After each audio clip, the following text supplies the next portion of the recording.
April 15, 1945, the Rhine River Valley near Remagen, Germany. A relentless spring drizzle slicks the ground into a quagmire, where every step sinks with a wet suck, pulling at the worn boots of a ragged column of women. The air hangs heavy with the metallic tang of rain mixed with distant gunpowder, and the faint rumble of artillery lingers like a dying storm on the horizon. These women, auxiliaries from the Wehrmacht and Luftwaffe nurses, telegraph operators, and clerks march under the watchful eyes of American infantrymen, their rifles slung casually, helmets beaded with moisture. As the group nears the barbed wire gate of the prisoner enclosure, one guard steps forward, his voice steady and low. Not a bark, but a simple directive. The women halt, their breaths visible in the chill, eyes wide with the weight of what they believe awaits them beyond that threshold. This moment, etched in the chaos of Europe's crumbling front lines, marked the unraveling of a war that had consumed the continent for nearly 6 years. By early 1945, the Third Reich teetered on collapse, its army shattered by the Allied onslaught from the west and the Soviet push from the east. Operation Lumberjack had seen American forces cross the Rhine at Remagen in March, a bridgehead that accelerated the encirclement of the Ruhr pocket, trapping over 300,000 German troops. Amid this maelstrom, mass surrenders swelled the ranks of prisoners of war to staggering numbers, over 5 million Germans captured by the Allies by war's end, including several thousand women who had served in non-combat roles under the Nazi regime. These female auxiliaries, known as Helferinnen, had been mobilized since 1941 to free men for the front, performing duties in communications, medical aid, and administration. Their capture often occurred in the final frantic days as units disintegrated and retreat turned to rout.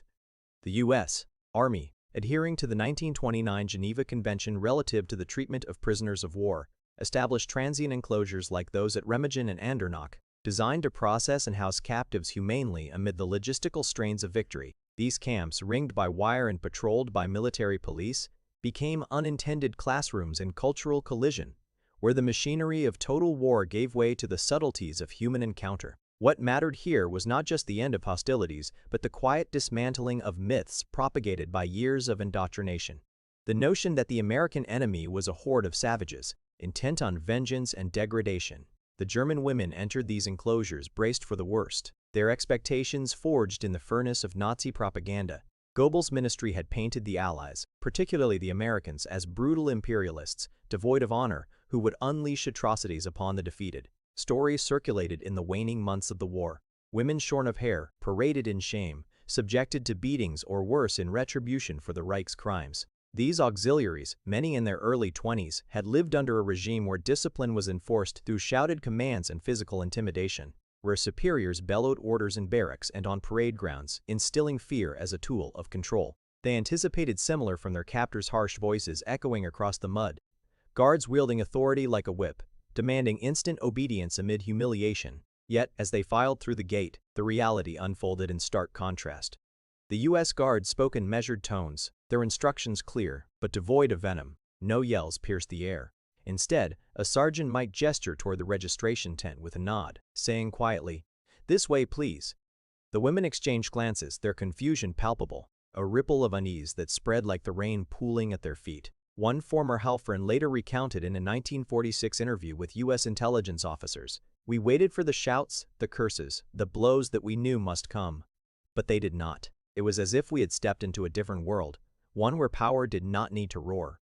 Historical records from the period underscore this disparity in treatment. The U.S. War Department's reports on POW administration detail the establishment of over 150 camps across Europe and the United States by mid-1945, with protocols emphasizing fair handling to comply with international law and to facilitate post-war reconstruction. In the Rhine enclosures, daily rations included 2,000 calories per prisoner, bread, canned beans, soup, and coffee far, exceeding the scarcity many Germans had endured in the war's final year. When civilian food supplies dwindled to near starvation levels, hygiene facilities were prioritized. Women received soap, towels, and access to showers, items that had become luxuries in bombed-out Germany. A Red Cross inspection report from May 1945 noted that in camps like Rheinberg, female prisoners were housed in separate barracks, with medical checks revealing widespread malnutrition but no evidence of deliberate mistreatment. Guards, often young GIs from Midwestern farms or urban factories, were trained to maintain order without excess force, rotating shifts to prevent fatigue-induced lapses. Documented quotes from camp logs reveal the guards' perspective. A military police sergeant wrote in his after-action report, "These prisoners aren't the monsters we were told about. They're just folks caught in the mess, like our own." The absence of yelling was no accident. U.S. Army guidelines stressed verbal de-escalation, a doctrine rooted in democratic principles that viewed prisoners not as subhumans but as temporary wards. In contrast, the women's prior experiences under the Nazi system, where Luftwaffe auxiliaries drilled to barked commands and faced demotion for minor infractions, left them ill-prepared for this restraint. As one woman confided in a post-war memoir published in 1952, "The silence of their authority unnerved us more than any scream could have. We had been taught that strength was loud, unyielding. Their quietness felt like a trap." Amid these routines, a simple object emerged as a recurring emblem of this bewildering new reality: the Hershey's chocolate bar, doled out from GI rations with casual generosity. In the first days, a guard might break off a piece and offer it during a break, the foil wrapper crinkling softly in the damp air, a symbol of American abundance. Produced in factories untouched by bombs, representing a democracy where plenty was shared, not hoarded by the elite. The women, accustomed to ersatz sweets and rationed sugar under the Reich's austerity, stared at the offering in suspicion, fearing poison or mockery. Yet, as days passed, the chocolate became a quiet ritual, accepted tentatively at mealtimes, its rich sweetness melting on tongues parched by fear, evoking reflections on a land where even enemies received such tokens of normalcy. Factual data from U.S. supply logs show that over 10 million Hershey bars were distributed to troops in Europe in 1945 alone, many shared with civilians and prisoners as gestures of goodwill. This abundance clashed with the women's indoctrinated worldview, where resources were weapons in a zero-sum struggle for survival. A captured nurse's diary entry, preserved in the U.S. National Archives, captures the moment. "He handed me the chocolate without a word, just a nod." In Germany, such a thing would be guarded, rationed, fought over. Here, it was given freely, as if to say we were not beneath them. As weeks turned to months, this contrast began to erode the foundations of the women's perceptions. Initially, the lack of aggression bred paranoia. Groups huddled in barracks, whispering of impending reprisals, their ideologies steeped in racial hierarchy and martial obedience resisting the evidence before them. But the steady rhythm of camp life, governed by rules posted in both English and German, fostered a subtle shift.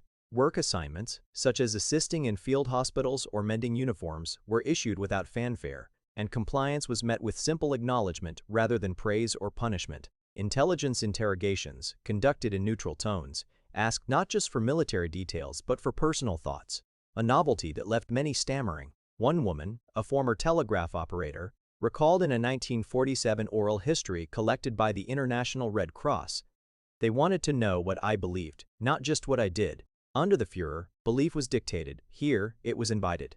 It made me question everything." By summer 1945, as VE Day faded into occupation duties, reports from camp commanders noted increasing cooperation among female POWs, with some volunteering for re-education sessions on democracy and allied war aims. The transformation was gradual, a quiet revolution where fear gave way to curiosity and rigid ideology cracked under the weight of consistent humanity. The Hershey's bar reappeared in these moments shared during breaks, its wrapper unfolded like a map to an unfamiliar world of equality, where abundance flowed from a system that valued individual dignity over collective subjugation. This evolution extended beyond the wire, influencing how the women viewed their own society's failings. Nazi training had emphasized sacrifice for the Volk, with women as bearers of the Aryan future, subordinate to male authority. Yet in the camps, American guards treated them as individuals, not archetypes offering medical care for ailments ignored in German ranks, permitting limited correspondence that reconnected families splintered by war. Statistical evidence from post-war surveys by the U.S. Office of Military Government indicates that 70% of released female POWs expressed altered views on the Allies, citing humane treatment as a key factor.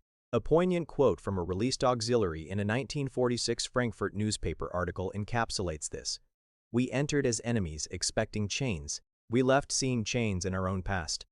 The recurring gift of chocolate underscored this ideological pivot, its sweetness a metaphor for the allure of freedom, where democracy's bounty challenged the scarcity of totalitarianism. No longer just sustenance, it became a talisman of possibility, reminding them that power could nurture rather than crush. In the epilogue of these enclosures, as releases began in late 1945 and camps dissolved into the rubble of reconstruction, a poetic truth emerged from the mud and wire. The women, stepping back into a Germany scarred by firestorms and division, carried with them not just memories of survival, but a deeper revelation about freedom's essence. In the absence of yells, in the quiet offering of a chocolate bar, they glimpsed an ideology where abundance was not a privilege of the strong, but a right of the human, where democracy's strength lay in its restraint, its capacity to heal through equity rather than conquer through fear. This encounter, amid the war's dying embers, whispered a larger verity, that true liberation blooms not from victory's roar, but from the gentle insistence of shared humanity,